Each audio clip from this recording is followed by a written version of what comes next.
Bonjour, je suis Clément Dagnès et vous venez de rejoindre l'État-Major, le podcast de l'Express consacré aux questions de défense. Le piège de Thucydide, conceptualisé par l'Américain Graham Allison, va-t-il se refermer sur la Chine et les États-Unis ?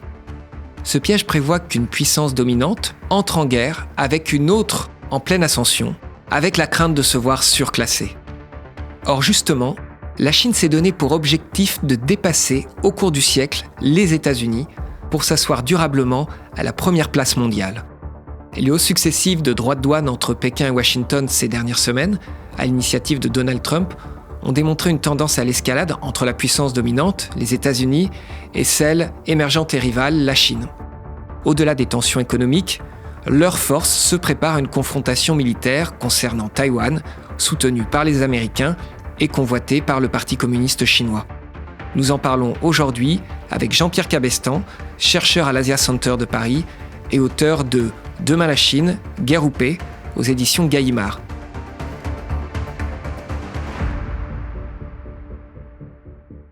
Bonjour Jean-Pierre Cabestan. Bonjour. Pourquoi la Chine tient-elle tant à prendre le contrôle de Taïwan ? Parce que c'est un objectif de réunification de la nation chinoise. Comme vous savez, depuis 1949, la Chine est divisée en fait en deux États qui ne se reconnaissent pas. La République populaire de Chine, qui a pris le contrôle sous la houlette du Parti communiste de la Chine continentale, et Taïwan, où est resté, et survit jusqu'à aujourd'hui, le régime de Chiang Kai-shek, qui était autrefois basé à Nankin et qui est maintenant basé à Taipei, qui s'appelle officiellement la République de Chine. Et donc, ce que voudrait le Parti communiste, c'est trouver une formule pour réunifier les deux parties de la nation chinoise sous son contrôle, alors qu'en fait, et ça c'est la grande différence avec Hong Kong et Macao, il y a deux États qui sont souverains et qui ne se reconnaissent pas officiellement, puisque la Chine populaire estime que la République de Chine a pris fin en 1949 et que pendant très longtemps, la République de Chine, c'est-à-dire Taïwan, estimait qu'il représentait légitimement l'ensemble de la Chine. Alors, c'est plus le cas à Taïwan. On reviendra sur les divisions qui traversent l'île, notamment en matière politique, mais Taïwan et la République de Chine, si vous voulez, est favorable plutôt à une coexistence pacifique avec la Chine populaire, plutôt que favorable à l'unification. Mais ce qui est certain, c'est que le Parti communiste veut accélérer une unification avec une partie de la Chine qui en est séparée depuis maintenant 49, c'est-à-dire depuis 75 ans. Et du côté de Taïwan, alors il y a différentes possibilités, différentes opinions politiques, partis. Pourquoi pour certains est-il hors de question de fusionner avec la Chine et pourquoi pour d'autres, il faut quand même tendre vers cet objectif ? Alors, ce qu'il faut dire, c'est qu'aujourd'hui, à Taïwan, même le parti nationaliste, le Kuomintang, l'ancien parti de Chiang Kai-shek, ne considère pas l'unification comme un objectif à court et même à moyen terme. C'est un objectif à très long terme dont on n'ose pas parler parce que l'électorat taïwanais y est complètement hostile. Je crois que ce qui unifie les Taïwanais, c'est la démocratie, en fait. Depuis la fin des années 80, Taïwan est un pays démocratique et c'est très attaché au pluralisme politique, aux libertés publiques et envisage extrêmement mal de se réunifier avec une Chine dont il deviendrait qu'une province. Il faut bien voir que Taipei, c'est la capitale d'un État qui s'appelle République de Chine officiellement, mais qui vit de manière indépendante depuis plus de 75 ans. Donc, pour les Taïwanais, cette perspective est très difficilement envisageable, d'autant plus que la formule proposée par Pékin, un pays de système qui a été appliqué à Hong Kong notamment et à Macao, en fait, place Taïwan sous la direction du Parti communiste, ce qui est impensable pour les Taïwanais. Alors, les Taïwanais sont divisés parce que certains sont plutôt indépendantistes, c'est-à-dire qu'ils n'envisagent même pas à long terme l'unification avec la Chine populaire, tandis donc ça c'est le Parti démocrate progressiste, le Parti vert, qu'on appelle vert à Taïwan, et puis d'un autre côté vous avez le Parti nationaliste, le camp bleu, qui est plutôt favorable à une relation apaisée avec la Chine, et le maintien d'une fiction, de la fiction de la Chine unique, si vous voulez. Et pour le Kuomintang, la Chine unique, c'est la République de Chine. C'est pas la République populaire de Chine. Donc là, il y a un compromis qu'on a appelé consensus de 1992 ou de 92, parce qu'il était trouvé en 92 au début des pourparlers entre Pékin et Taipei, pourparlers officieux entre deux États qui ne se reconnaissaient pas, mais qui ont décidé de pouvoir communiquer entre eux et développer surtout les relations commerciales et humaines entre les deux côtés du détroit de Taïwan. Récemment, on a vu que la Chine construisait des bateaux pouvant faire office de port en cas de débarquement amphibie. Est-elle prête pour une telle opération, la Chine ? Non, aujourd'hui, elle n'est pas prête.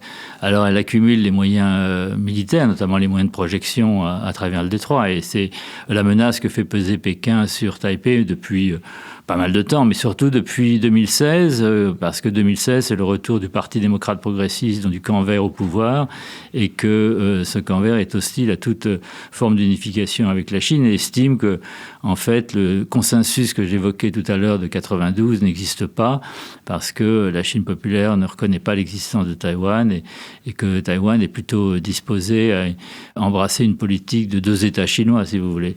Donc, cette pression militaire augmente. Maintenant, est-ce que la Chine, évidemment, a les moyens de lancer une opération militaire contre Taïwan? Aujourd'hui, probablement pas.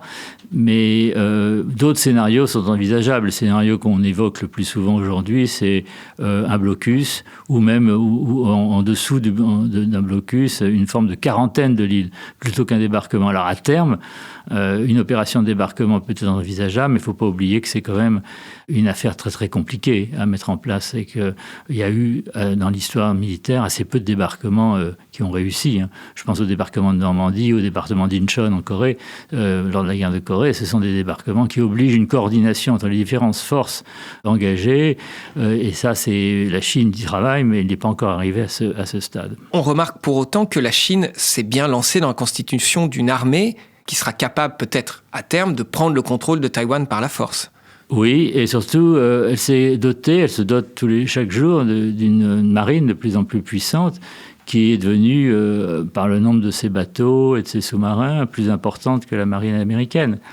Alors, ça crée dans le détroit de Taïwan, mais plus largement dans le Pacifique occidental, un nouveau rapport de force que les Américains sont obligés de prendre en compte. Parce que dès qu'on parle de la sécurité de Taïwan, on est obligé de parler des États-Unis, qui ont maintenu avec Taïwan depuis la reconnaissance par les États-Unis de la Chine populaire en 1979, une relation de sécurité assez étroite. Alors, ce n'est pas une alliance, il n'y a pas de traité de sécurité avec un pays qui n'en est pas un officiellement pour les États-Unis, mais il y a ce qu'on appelle le Taiwan Relations Act, qui est une loi du Congrès d'avril 1979 et qui garantit à Taïwan d'abord la fourniture d'armes défensives américaines à l'île, mais aussi le fait que la sécurité de l'île est un sujet de préoccupation important pour les États-Unis. Alors, ce n'est pas un intérêt vital pour les États-Unis, et c'est toute la question de savoir quelle serait la réaction américaine en cas d'attaque chinoise, communiste chinoise contre Taïwan. Et là, il y a eu des évolutions. Sous Biden, on est passé à une forme de clarté stratégique, enfin relative. Avec Donald Trump, on en est revenu à une attitude beaucoup plus traditionnelle qu'on appelle l'ambiguïté stratégique, selon laquelle les États-Unis se gardent bien de dire quelles réactions ils adopteront, quelles mesures ils adopteront en cas d'attaque de Taïwan par la Chine. Aujourd'hui, les États-Unis, quelles armes fournissent-ils à Taïwan et quelle aide militaire de défense stratégique ? Alors, les armements, ça fait depuis très longtemps, les États-Unis fournissent des armements à Taïwan. D'abord, ils équipent et modernisent l'armée de l'air taïwanaise avec des F-16. Nous autres, Français, on a vendu dans les années 90 des Mirage 2000 à Taïwan, une 60aine. Aujourd'hui, ce sont uniquement les Américains qui aident militairement Taïwan. Les Américains ont aussi fourni des bateaux, des missiles et participent aujourd'hui un programme de construction de sous-marins diesel qui sont fabriqués sur place, mais avec une aide militaire américaine, notamment pour ce qui concerne les technologies, les sonars, mais aussi les torpilles, qui est essentiel pour les Taïwanais. Donc, la vraie question, c'est de savoir quelle stratégie Taïwan peut mettre en place pour dissuader, parce que c'est ça la vraie question, dissuader la Chine d'attaquer Taïwan. Les autorités taïwanaises, est-ce qu'elles en font trop ou pas assez justement pour dissuader un débarquement chinois ? Aujourd'hui, les Américains, déjà sous Biden, mais encore plus sous Trump, estiment que les Taïwanais ne font pas assez. Alors, pour être vraiment honnête, à l'égard des Taïwanais, je pense qu'il y a eu un effort quand même assez important réalisé par les Taïwanais pour augmenter d'abord le budget de la défense, qui est maintenant passé à 2,5% du PIB et qui est passé au cours des 6-7 dernières années de 10 milliards de dollars à 20 milliards de dollars. Il est doublé. Cela étant, ce n'est pas suffisant et les Américains, certains Américains proches de Trump, voudrait que le budget militaire atteigne 10% du PIB taïwanais, ce qui est complètement impossible, parce que 10% du PIB, c'est le budget de l'État taïwanais. Donc, je pense que si l'objectif de 3% est atteint, ça sera déjà pas mal. Alors, ce n'est pas uniquement une question d'argent, c'est aussi une question de préparation. Et Tsai Ing-wen, avant de quitter le pouvoir en 2024, a réintroduit un service militaire d'1 an, alors qu'il était passé à 4 mois sous Ma Ying-jeou en 2008. Et donc, on voit bien qu'il y a un effort aussi dans la préparation des esprits. Alors, la question, c'est de savoir si ce service militaire d'1 an est utile pour la préparation des Taïwanais à un conflit éventuel dans une société qui est quand même très postmoderniste, très hédoniste et qui n'est pas psychologiquement préparée à un affrontement militaire avec un autre pays. L'autre problème que affrontent les forces armées taïwanaises, c'est le recrutement de forces engagées. Le taux de rétention n'est pas très élevé et un certain nombre de postes restent vacants dans les forces armées taïwanaises, notamment dans l'armée de terre ou les troupes de marine. Et ça, c'est un vrai problème qui ne pourra être réglé que par une augmentation du budget, une augmentation des soldes, des conditions de travail, l'amélioration des conditions de travail et de vie des forces engagées. Mais donc, vous voyez, il y a pas mal de faiblesses aussi du côté taïwanais. Depuis l'arrivée du président Xi Jinping à la tête de la Chine communiste, est-ce qu'il y a une prise de conscience plus importante de la société taïwanaise de ce risque et donc de la nécessité de plus s'impliquer dans la défense de leur île? Cette prise de conscience, je dois dire, elle est assez lente et ne transparaît pas de manière évidente lorsqu'on se rend à Taïwan ou qu'on parle à des Taïwanais. Je crois que la société taïwanaise reste quand même d'abord très attachée à la paix, mais aussi à l'impression que cette paix peut être maintenu si un terrain d'entente, une espèce de modus vivendi peut être conclu avec la Chine continentale. Et donc ça, c'est un peu une vision, je dirais, bleue. Les bleus, c'est-à-dire les Kuomintang et les forces d'opposition qui aujourd'hui contrôlent le Parlement. Et c'est ça qui affaiblit aussi le président Lai Ching-te, le président actuel de Taïwan, qui est vert. Eh bien, les Bleus estiment que, en fait, c'est par une forme de souplesse que l'on peut maintenir la paix dans le détroit sans pour autant s'engager dans une négociation qui conduirait à une forme d'unification. Les Verts pensent qu'il ne faut pas faire confiance au Parti communiste, que la Chine populaire est devenue hostile. Ça, c'est le véritable mot qui a été utilisé par l'administration Lai Ching-te, est hostile à Taïwan, et donc il faut mieux se préparer à la guerre et donc mettre en place une forme de dissuasion conventionnelle crédible qui contraindrait l'armée populaire de libération, donc la Chine populaire, à réfléchir à 2 fois avant de s'engager dans un conflit militaire contre Taïwan. Voilà le véritable problème et la véritable équation aujourd'hui. Alors justement, vous avez parlé un peu plus tôt de 2 possibilités pour les Chinois sans rentrer dans un conflit direct pour mettre la pression sur Taïwan. Il s'agit de la quarantaine et du blocus. Est-ce que vous pouvez développer ces 2 possibilités stratégiques ? Je vais commencer par le blocus parce que, comme vous le savez, ces dernières années, les forces armées chinoises ont simulé un blocus, notamment après la visite de Nancy Pelosi, qui était à l'époque la présidente de la Chambre des représentants des États-Unis à Taïwan. Au mois d'août 2022, ils ont simulé un blocus en déployant des bateaux, faisant voler des avions autour de l'île et en tirant un certain nombre de missiles autour de l'île de Taïwan et au-dessus de l'île de Taïwan. Et ça, évidemment, ça nous donne une certaine idée de ce que pourrait faire la Chine pour imposer un blocus. Cela étant, simuler un blocus et imposer un blocus, c'est pas la même chose. Il faut garder à l'esprit qu'imposer un blocus, c'est un acte de guerre. Donc on entre dans une logique de guerre. Et ça, c'est quand même la grande différence. Pour l'instant, on est encore dans ce qu'on appelle, ce que j'appelle dans mon livre d'ailleurs, la stratégie des zones grises entre la guerre et la paix, qui consiste à faire pression par des moyens militaires éventuellement sur l'autre partie, mais sans pour autant dépasser le seuil de la guerre. Et donc, une quarantaine, justement, et j'en viens à la quarantaine, ce serait plutôt une forme de zone grise foncée, c'est comme on dit, parce que cela consisterait à commencer à contrôler les bateaux qui se rendent à Taïwan, et notamment les navires civils, à l'aide plutôt de gardes-côtes, plutôt que de la marine de l'armée populaire de libération. Donc les gardes-côtes, ce sont évidemment, ils dépendent aussi de la commission militaire centrale du Parti communiste à Pékin, mais les gardes-côtes, ce sont des forces destinées à sécuriser les eaux territoriales chinoises. Pour la Chine, les eaux territoriales autour de Taïwan sont des eaux territoriales chinoises. Ils pourraient très bien commencer à exercer leur juridiction, pas seulement leur souveraineté, mais leur juridiction sur les eaux environnant Taïwan et surtout sur les bateaux à destination de Taïwan. Et ça, c'est une quarantaine qui mettrait les Américains et les Taïwanais dans une position très très difficile. Est-ce qu'il faut utiliser des moyens militaires pour lever cette quarantaine, pour la défier, ou est-ce qu'il faut négocier? Est-ce qu'il faut utiliser d'autres moyens, de type zone grise? Et ça, je pense que à la fois les Taïwanais, mais aussi les Américains sont assez mal préparés à cette éventualité. C'est pour ça qu'on en parle beaucoup aujourd'hui. Et derrière cette possibilité d'une confrontation entre les États-Unis et la Chine, il y a la crainte d'une escalade nucléaire. Oui, évidemment, nous avons affaire à deux puissances nucléaires. Et moi, je pense qu'en fait, cette réalité est un facteur de paix.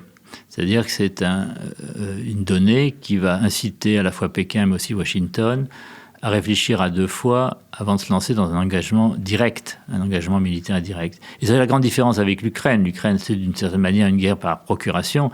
Dans le cas de Taïwan, il y a peu de chances que ce soit une guerre par procuration. Et c'est ça le véritable danger. Alors, le risque, c'est que la Chine impose une espèce de chantage à Washington en disant « si vous intervenez, on n'exclut pas d'utiliser l'armement nucléaire contre vous ». Alors, est-ce que ça fera reculer Washington ? On n'en sait rien. À mon avis, probablement pas. Mais là, il y a un véritable risque d'escalade et qui, à mon avis, en amont de toute confrontation militaire, oblige Pékin comme Washington à une certaine prudence. Et peut-être, à terme, obligera ces deux capitales à se mettre d'accord sur l'avenir de Taïwan. Un avenir qui restera à l'intérieur de la nation chinoise, mais donc il n'y a pas de déclaration d'indépendance officielle qui pourra avoir lieu, mais avec une forme d'autonomie ou d'indépendance de fait qui devra être acceptable à la fois par Pékin et par Taïwan. Et c'est ça qu'on peut envisager pour éviter une guerre à l'avenir.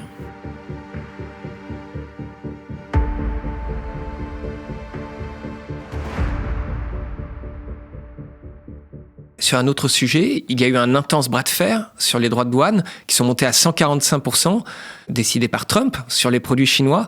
Bon, il a finalement reculé, c'est retombé au moment où on enregistre ce podcast à 30%. Le passage d'une présidence Biden à une présidence Trump, est-ce que ça a été perçu comme avantageux pour Pékin ?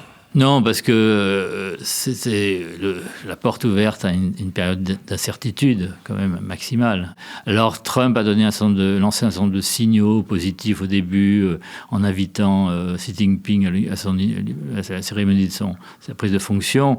Il a aussi dit des choses sympathiques sur la Chine, sur Xi Jinping, mais dans la réalité, entre la Chine et les États-Unis, il y a un conflit d'abord économique essentiel, parce que les États-Unis ont 300 milliards de déficit avec la Chine.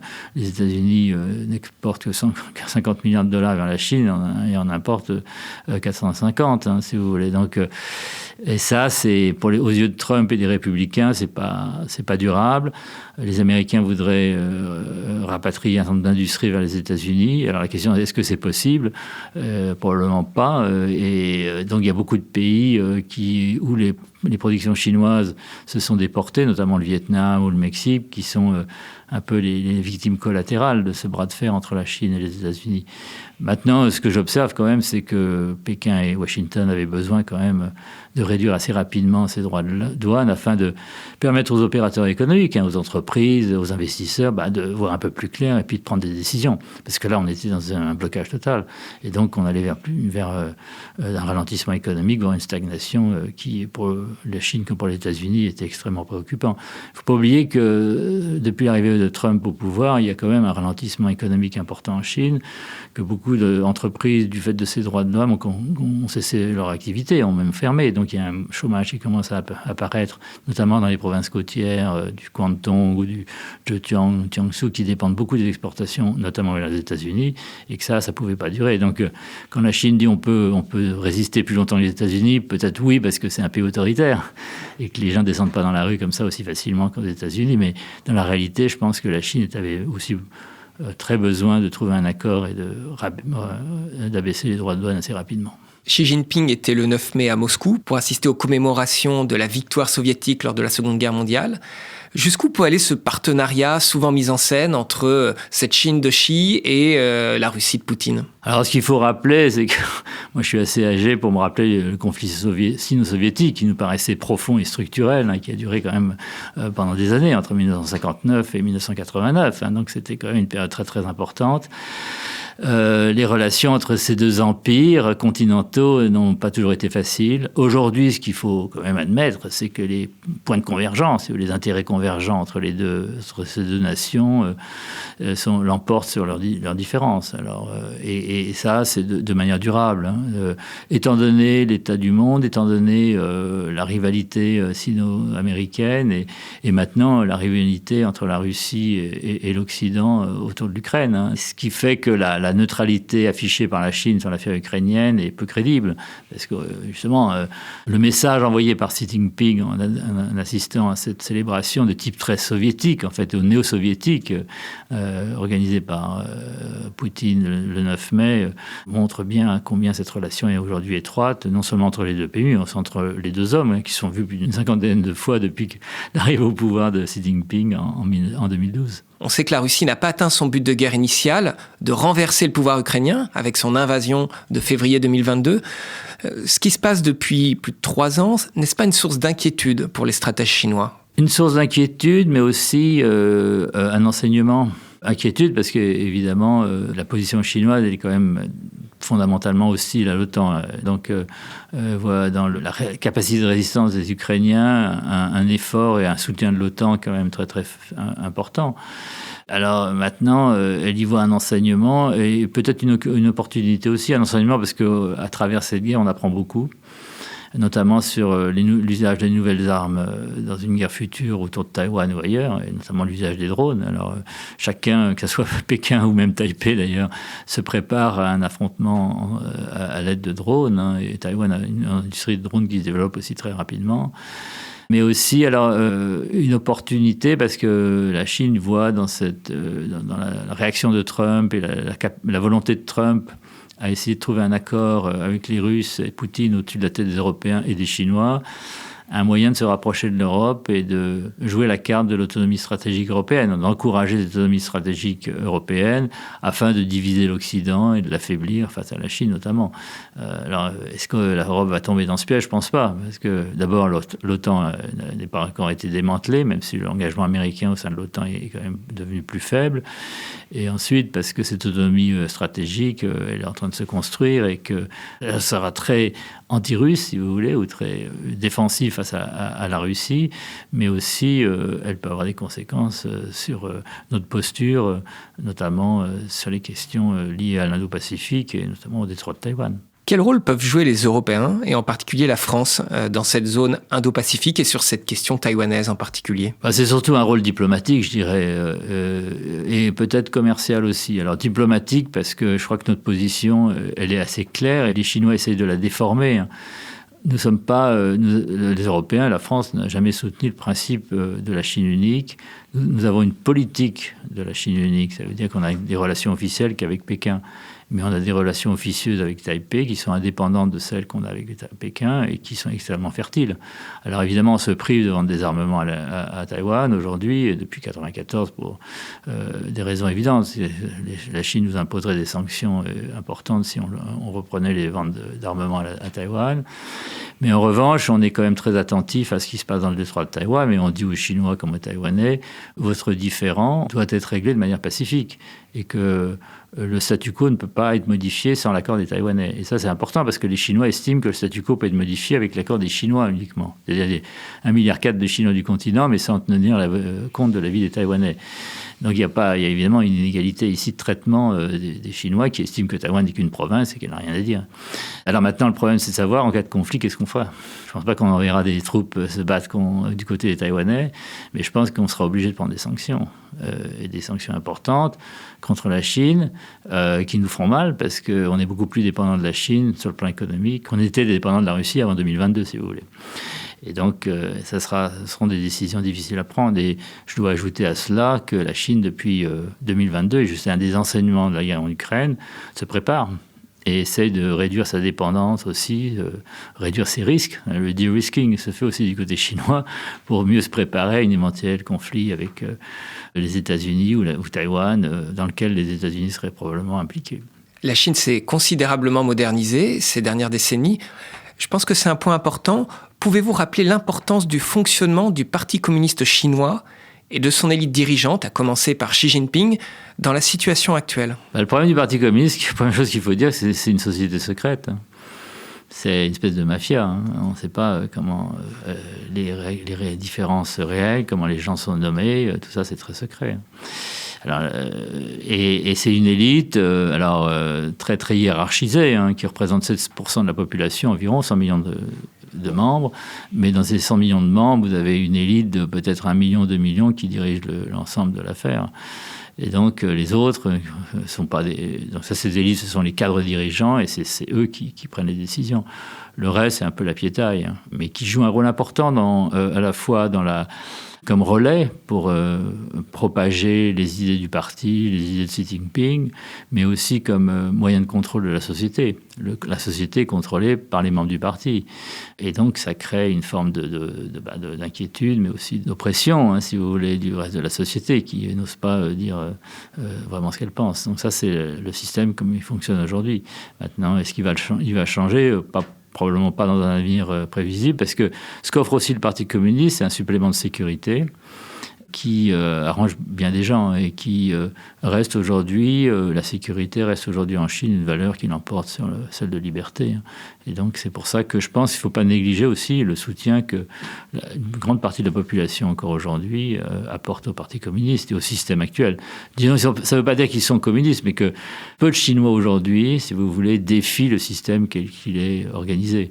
Ils n'ont pas l'idée d'évoluer vers un système pluraliste, un système démocratique. Ils pensent que leur système est déjà assez démocratique, ce qui est évidemment pour nous assez étonnant et même assez difficile à accepter.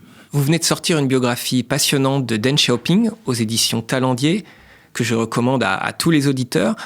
En quoi Xi Jinping est dans sa lignée? En quoi rompt-il avec son approche? Oui, alors j'ai accepté d'écrire cette biographie parce qu'évidemment, ce qui m'a, si vous voulez, stimulé ou incité à l'écrire, c'est Xi Jinping. C'est parce que Xi Jinping, à bien des égards, est en rupture avec Deng Xiaoping. Alors, c'est pas un changement de système. Deng Xiaoping a toujours, et je l'ai bien montré dans ce livre, je pense, été attaché au système de parti unique, qui était hostile à une démocratie libérale. Mais il était quand même, surtout à la fin de sa vie, il a été l'homme des réformes, l'homme de l'ouverture sur l'extérieur. Il a laissé les débats se développer. Il a choisi, au départ, des gens assez libéraux pour lui succéder. Hu Yaopang, Zhao Ziyang. Après, il s'en est un peu mordu les doigts, évidemment.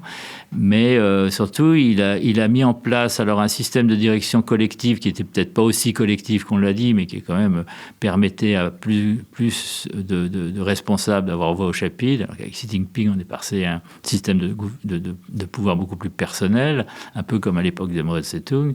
Et surtout, il a mis en place un système de succession selon lequel, tous les 10 ans, une nouvelle équipe devait prendre le pouvoir. Avec Jiang Zemin, après Hu Jintao, et puis finalement Xi Jinping. Mais Xi Jinping, lui, comme vous le savez, a voulu prolonger son règne, et donc c'est quelque chose qui pose problème, y compris au sein du parti. Et c'est quelque chose qui a été contesté et par un certain nombre de responsables, et aussi un certain nombre de Chinois que je connais, et qui n'hésitent pas à exprimer leur inquiétude face à cette dérive vraiment autoritaire dure du régime, que certains appelleraient même totalitaire. Donc, c'est quand même, il y a beaucoup de différences entre Deng Xiaoping et Xi Jinping. Et là, on se demande pourquoi on arrive à ce niveau de crispation. Et je pense que c'est dû à cette inquiétude du Parti communiste face à son avenir, à l'avenir du régime chinois.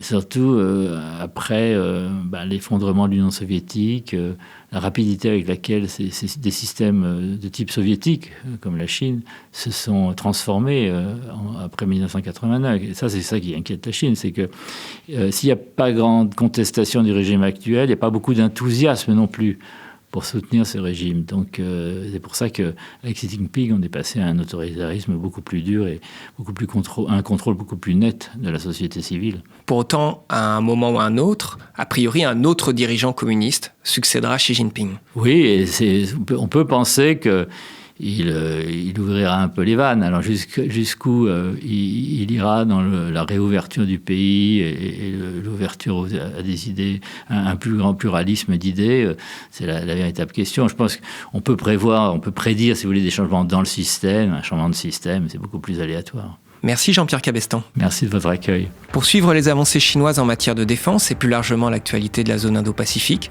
je vous invite à vous abonner à l'Express.fr.